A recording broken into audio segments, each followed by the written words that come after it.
All right, sorry for the delay. Apparently our broadcast capabilities are down. So this will be an intimate little session here. We are going to put up everything on the internet later on, so you'll have copies of this and everything. But what we want to do was the annual PACTrac. A little delayed this year. Usually we try and release this in the odd numbered year from the previous session, but the corporate administration decided to change some of the software and everything in the database and access to the database for campaign finance. So it took us a few months extra to be able to download the some 220,000 campaign expense reports that were filed and to make this. But what I'd like to do is run through this. This is something Peg's been doing since at least the late 80s, early 90s. You know, I've frankly lost track of myself. With me is Kathy Woolever, who is the owner and principal of Dialytics. Her firm provides technical consulting, data management, marketing solutions, customer service, customer management, relations management software. Yeah, thank you. I should just let her introduce herself. A lot of you know Kathy worked for the Chamber for 10 years, where she did similar functions over there. She has an MS in management from Stevens Institute of Technology and a BA in business marketing analysis from Penn State. Kathy was the primary consultant on this project who downloaded and did all the database work. There was a time, Jimmy Lee can tell you stories about this, where we took PEG interns and sent them to the Department of State with literally bags of quarters. And they photocopied every single campaign finance report and brought it back to the office and tabulated this by hand. When Eric and I were cleaning out in 2004, we found a box this size of the rolls of adding machine tape, because they actually used to do it on an adding machine, and somebody had figured with all the tape they went through, they may as well buy in bulk. So we are grateful that it's now computerized here, but it took a little bit longer. But what we're trying to find out is, and Kathy will tell you a little bit about the methodology, is who spent money and where did it go? You know, we obviously don't, PEG being a PAC itself, we don't start from any belief that this is evil or bad, or we're going to find out something nefarious. You know, we think campaign finance, campaign giving is fine. Let's just make it legal and transparent, do the right thing, and let everybody know what's going on. Kathy will tell you a little bit about methodology, and then we'll tell you what you really want to know. Yeah, as Dave explained, basically we asked the Department of State for a listing of all of the individual records that are contained for expenditures from committees, political action committees. And then there's just a whole lot of data manipulation and organizing the information into be able to show who that money then went to in their expenditures.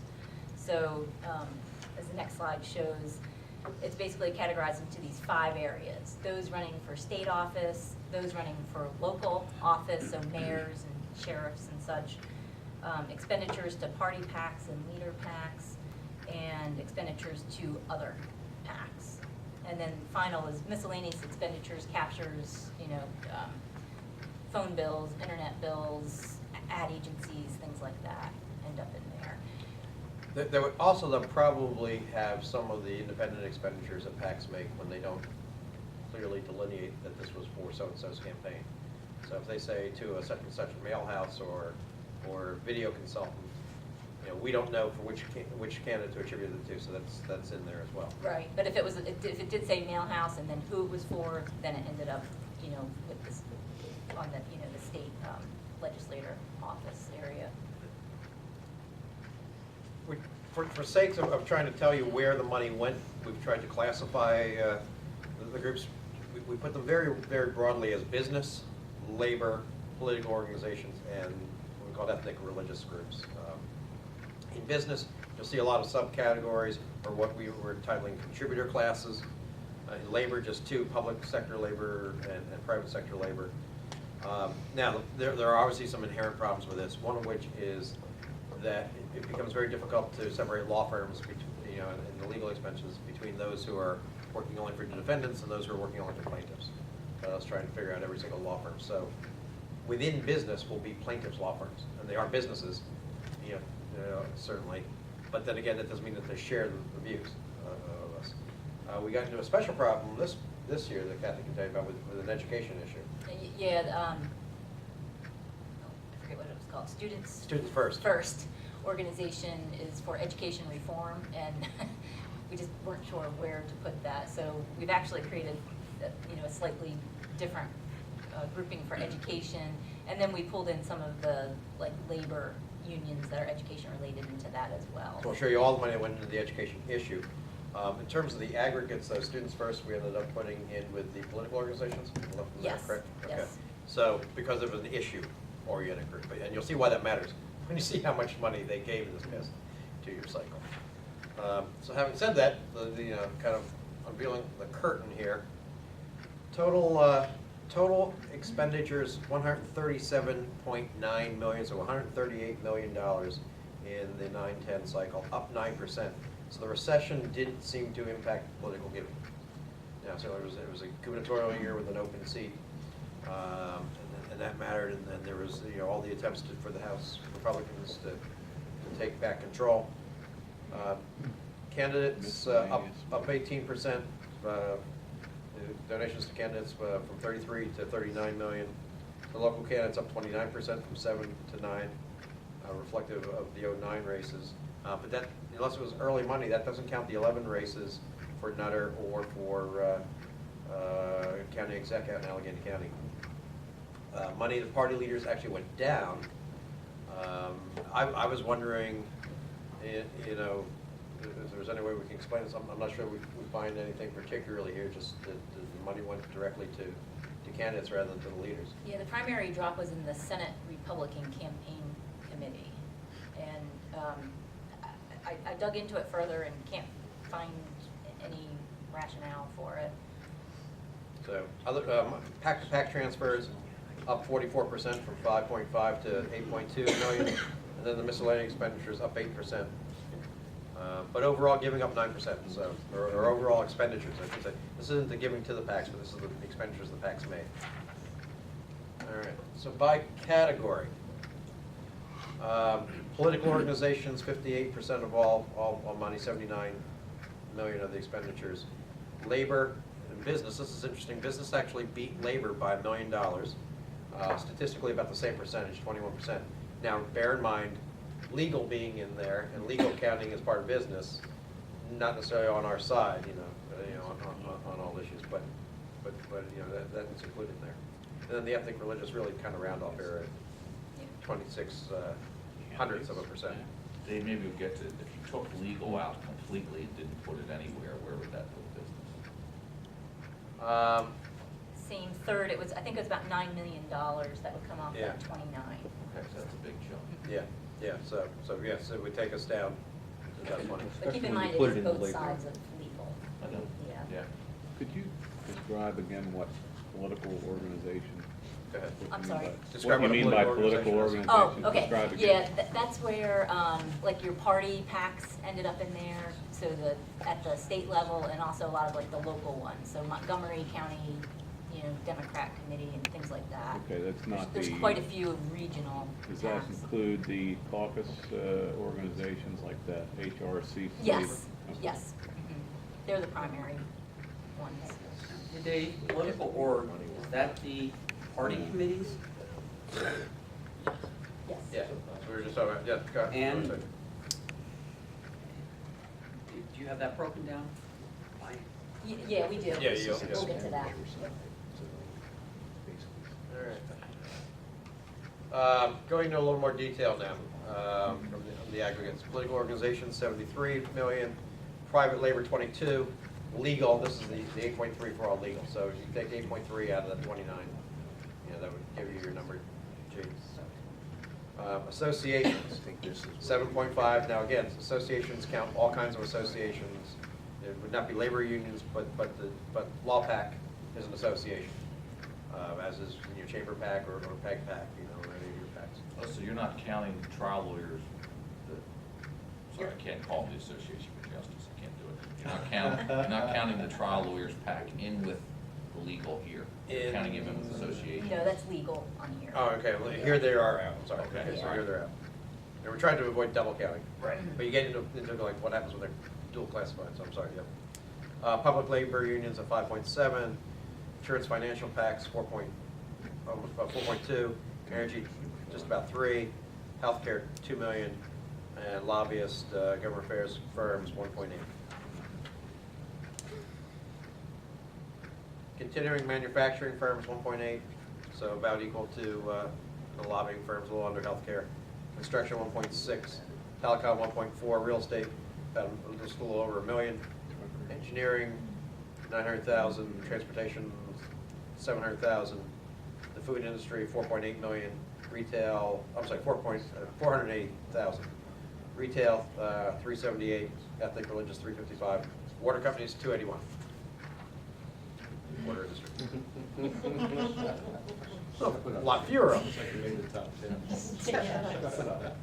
All right, here's the big reveal, the top 10 packs.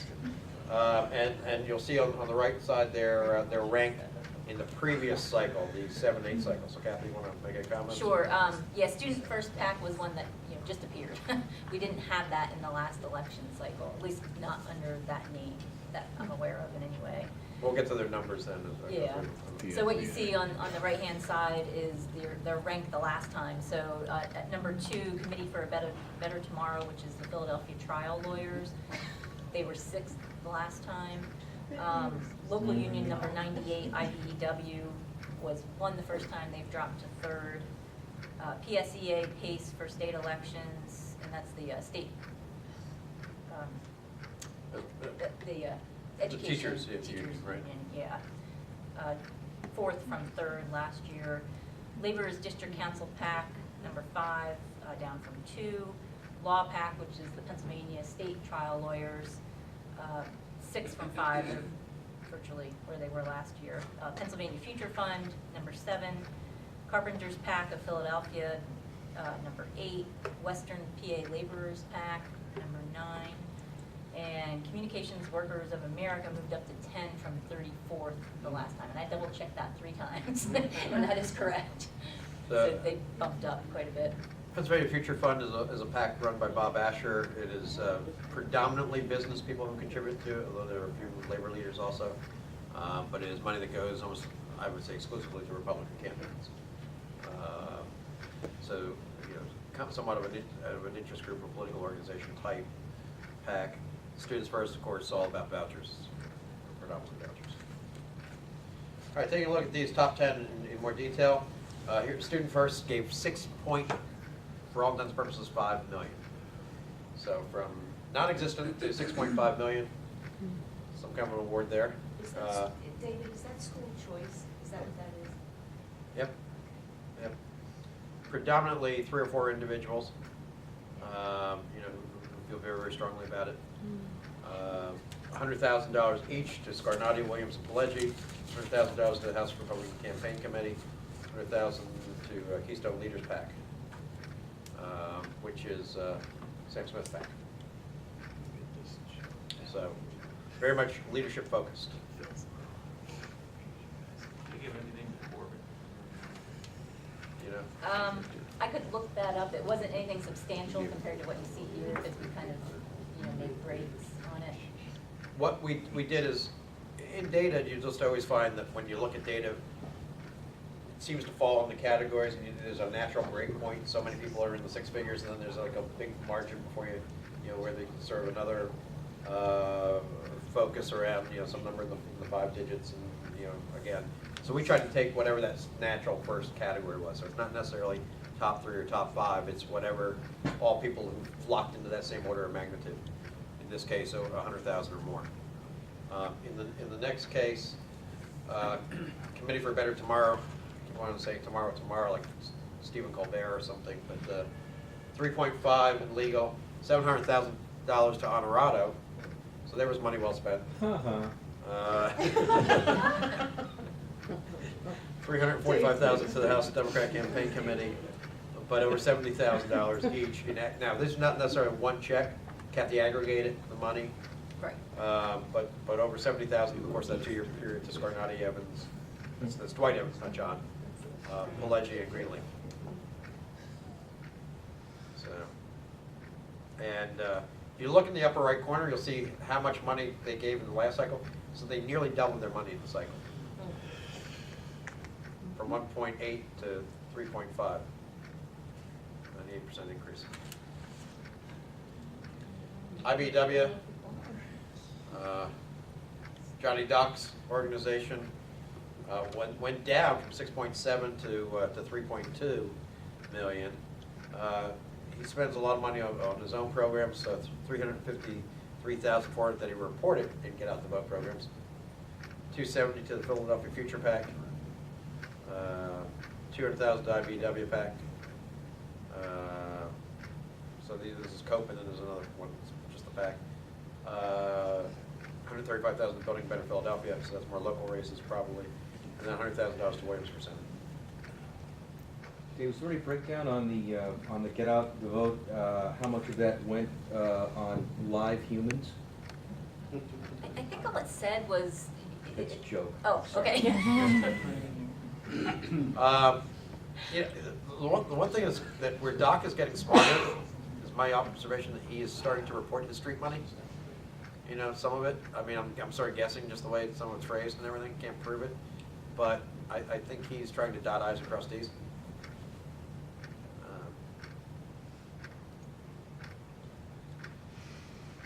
PSEA, up 9% in money to, 310 to Honorado for governor, 245 to Main Street Values PAC, and 168,000 to the House Democrats. What is Main Street Values? I did not research it. I'd have to look that up. I don't know. Nothing good. Yeah, I'm not sure who it's a front for exactly. It's a good question. Labor is district council, down to 5 from second place last time around, lost 39% of their funding, but still 2.2. 370,000 to the Progressive Agenda PAC. Is that Matt Burriette's group? No, I probably not. $250,000 to Dwight Evans, and $185,000 to Working Families PAC. So, yeah, and you're starting to see more and more of this, PACs that are front for other smaller PACs to disaggregate money, so that those, Progressive Agenda, Dwight, and Working Families, like Main Street Values, will then give the money to the candidates. But when you look back, they got all their money from a union PAC, but it's an attempt to sanitize that it was coming from a union or something. Nothing illegal about that. We don't know who Working Families PAC is. No. Fairly certain they're not big on Mitt Romney, though. And it wouldn't be, actually we can look up, you look up some of the treasurers of these smaller PACs, and they're the treasurers of the patriarchal PAC, if you will. Well, you're all been waiting for trial lawyers. Four guys only made it to number 6 this year. 180,000 to HDCC. It's interesting. 120,000 to the Committee for a Better Tomorrow. So the state trial lawyer PAC raised 120 that it gave to the Philadelphia trial lawyers. $30,000 plus to Scarnati, Pileggi, Paul Drucker, former state legislator now from Chester County, Stu Greenleaf, and Todd, each as former leader. But a lot of what Kathy told me about this one is Law PAC this year, less contributions to members and a lot of sort of intercompany transfers, if you will, to other law PACs and other PACs that could give them money. Kathy, did you notice that actually over the years, Law PAC has basically had a policy of giving a little something to virtually everybody in the House. That they've ratcheted back a little, and there's higher numbers of leadership, and Stu Greenleaf's a little. Have you noticed that at all? I don't recall, but I'll look that up and get back to you, yeah. Yeah, that was always PSEA's modus operandi as well. Everybody gets a check for $500. Yeah. Asher, 167,000, so 10% of his money to the House Republican Campaign Committee, 73,000 to Republican State Committee. There wasn't a big chunk to Corbett in there? No, not substantial. but then other money for other Republican candidates. Carpenters PAC down 13% this year, but still at 1.5 million. 101,000 to Dominic Pileggi, 100,000 to Concerned Citizens for Pennsylvania, another one of those that we would describe as kind of a front. $100,000 to Corbett, and 85,000 to Mike Stacker.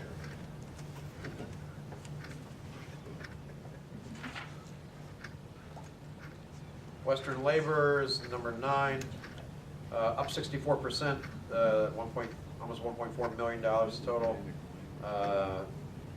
But nearly half their money, more than 40% of their money goes to Mid-Atlantic Labor's Political League, and then about 80,000 to Honorado. So I can see Honorado was lots of big contributions from organized labor. Rounding out the top 10 this year, Communications Workers of America, who then broke it up to different smaller CWA PACs. And that was the bulk of what was there. Right, yeah. so the money came in from the National PAC, who now had to register in Pennsylvania. Well, they were registered before, obviously, because they made the list before, but they put more into Pennsylvania this time around.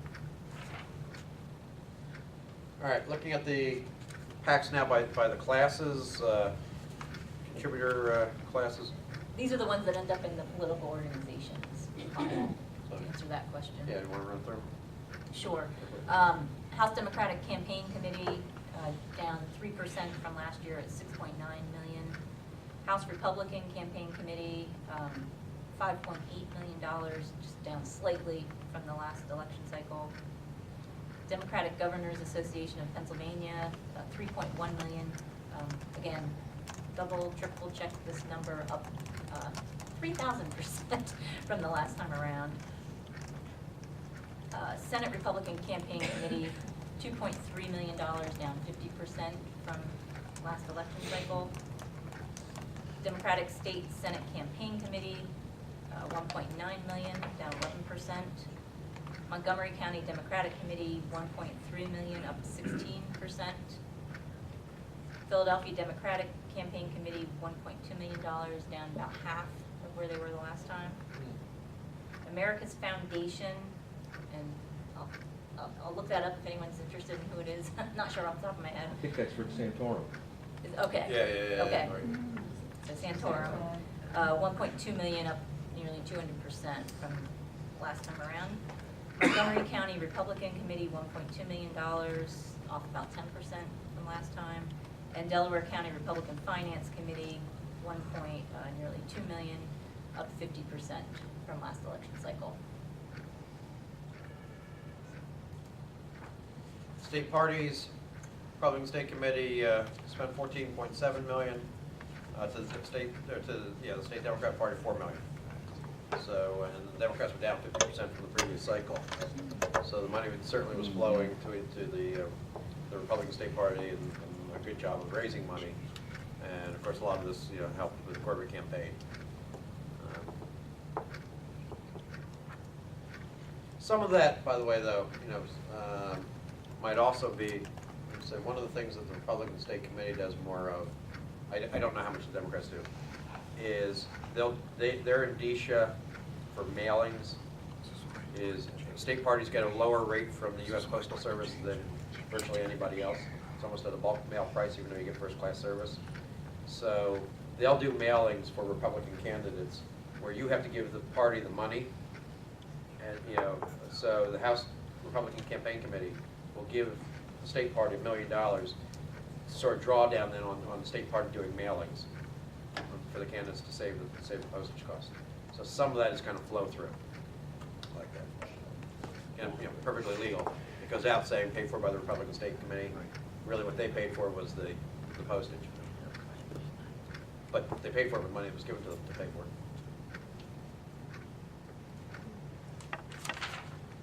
Associations, now here we put the money back in, we'll put law back in with the other associations. So lawyers by $1 million over the next place, which was Pennsylvania Realtors, who have been one of the top association PACs now for multiple sessions. Pennsylvania Automotive Association, State Corrections Officers, PAT, Committee for Affordable Housing, which is the home builders. Pennsylvania Institute of CPAs, Associate Builders and Contractors, Pennsylvania Bar Association, Pennsylvania Chamber at number 11, and PEG number 10, and PEG at number 11. And if I'd known that, you know, I would have spent $9,000 more just to, you know. I would have kept 10 out for you. Gene and I have had an interesting conversation about the sort of the history. It's been 20 years now since the Chamber started its own PAC. And if you know, PEG was the PAC for PMA for the Chamber when it was founded 40 years ago in February of 1972. And actually, PEG was also the PAC for the Farm Bureau. They split off in 1986. I don't know when PMA started a PAC. Chamber started a PAC roughly 91. And you know, the unfortunate thing is if you take the money that we do separately, add it together, correct for inflation, it's about the same as it was before the split. So we're not doing any worse, but we're not doing any better, particularly at all PACs. But so that's why it's so important that the business community talks to one another about where the money goes, so we can be added and cooperative. Dave, is this a 2-year span? This is 2 years. This is the 9/10 total spend. Construction, at this point, we don't necessarily run through every single one, but not surprisingly, the home builders at the top, and then TCI, so obviously, you know, road building and heavy construction with Bob's PAC, ABC, the Constructors Association, and then you get into some individual companies. Bob PAC? Bob Pack. Yeah. I thought that was Well, Asher's Pack. Yeah, that was pretty much just your salary that you contributed. Yeah, really. Energy, PPL, but PECO and Exelon have two separate PACs. You know, PECO being Exelon being a holding company that owns PECO. So in a sense, I've always had those two together. But Dominion, First Energy, Allegheny Energy, and then you know what you're starting to see is the natural gas companies. You know, as they're moving more into Marcellus, coming on here. New to the list, yeah. Yeah. Engineering, Michael Baker Corporation at the top, Kimball not too far behind, Pannoni, and then really a drop off, considerable drop off, HDR again and Fleming. Within the food industry, the beer wholesalers. Yeah, perhaps making sure that their interests are well understood going into a session that was this session where we're expecting to talk about divestiture, El Paso Corporation, which is, they have a couple of different holdings in Pennsylvania, but El Paso owns, who's the salsa company? Old El Paso? Yeah, well, it's that, and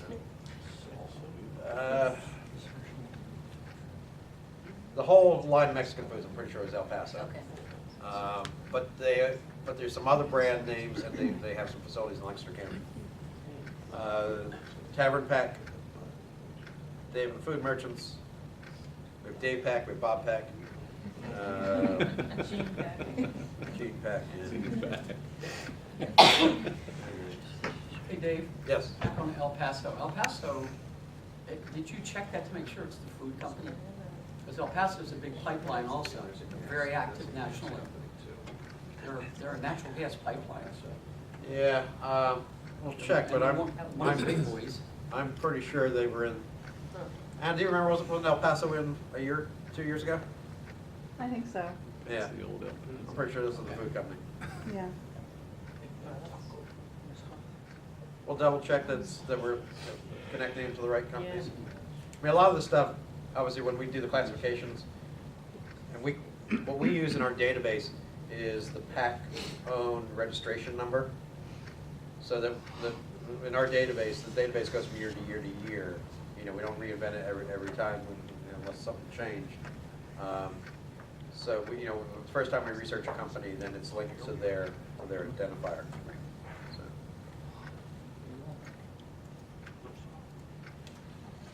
Healthcare,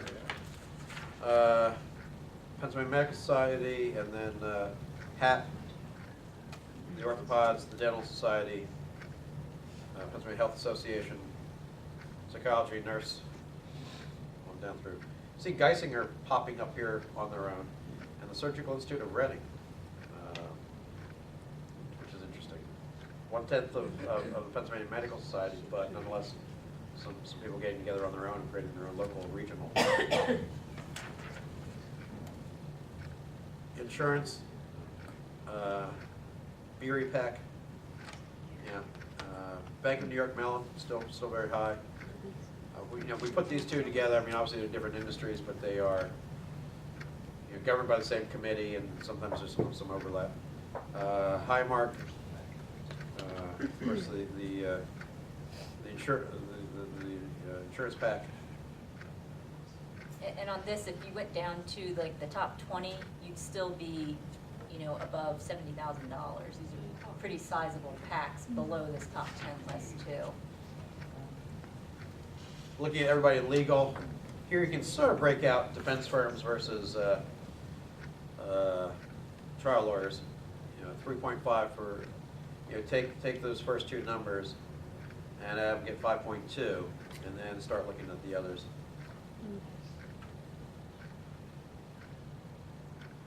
Number 10 is another trial lawyer pack.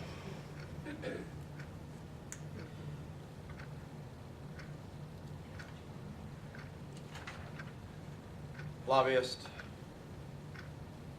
One could argue how much of the money from Buchanan, Ingersoll, or Dwayne Morris, for instance, or even Eckert, really belongs over here because it's more about their lobbying clients than it is about their legal profession. But so Wojak still number 1, Greenleaf, Creasy, 1.48, Mulady Wooten, 124, Pugliese at 82, on down to Capital Associates. Manufacturing, Honeywell, number 1 in Pennsylvania, which I have to say surprised me.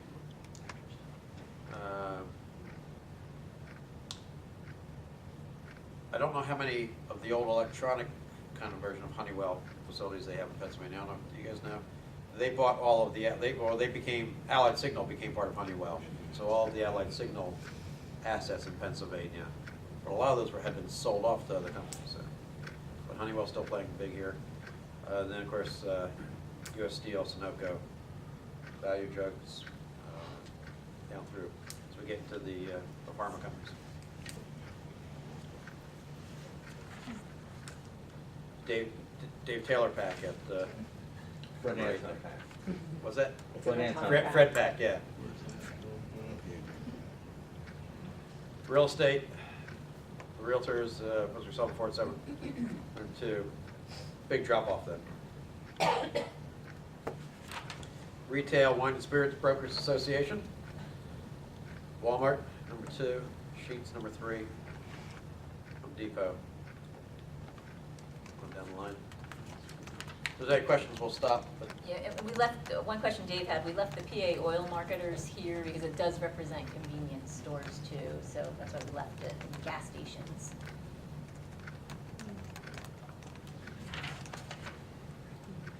Telecom, Comcast, well ahead of the others, in spite of the spotty service.